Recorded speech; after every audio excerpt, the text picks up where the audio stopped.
Mari kita semua mempersembahkan kesempatan yang sudah Tuhan beri kepada kita. Karena Bapak Saudara, kesempatan ini tidak banyak lagi. Hidup yang singkat ini mari kita pergunakan atau menyerahkan hidup kita secara totalitas kepada Tuhan. Kenapa? Kalau kita memberi hidup kita hanya setengah-setengah, maka itu tidak dikatakan sempurna. Tetapi kalau kita menyerahkan segala hidup kita kepada Tuhan secara totalitas, atau totalitas dikatakan itu tidak dicampur adukkan dengan hal-hal yang lain, secara penuh kita menyerahkan kehidupan kita kepada Tuhan. Baik, di dalam Roma 12 ayat 1 dan 2, mungkin ayat ini sudah familiar bagi kita. Haleluya.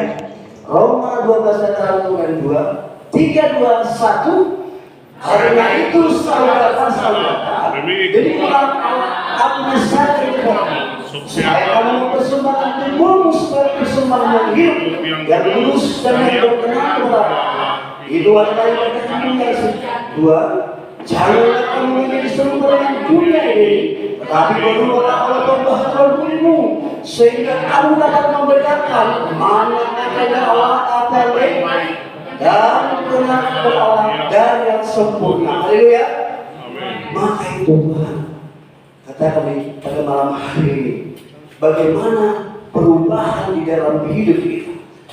Ketika pakaian yang lama, ketika hidup kita yang lama kita tanggalkan, bahkan kita memakaikan hidup yang baru, bahkan itu dikatakan suatu perubahan. Bahkan ketika perubahan itu di dalam hidup kita sudah kita raih, bahkan kita harus menyerahkan hidup kita hanya sepenuhnya untuk Tuhan. Haleluya.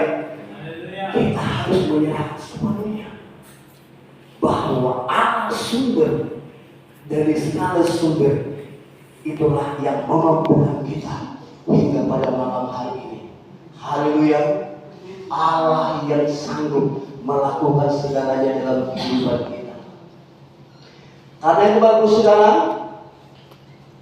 dikatakan di sini, karena itu saudara-saudara, demi kemurahan Allah, berarti Allah masih bermurah hati.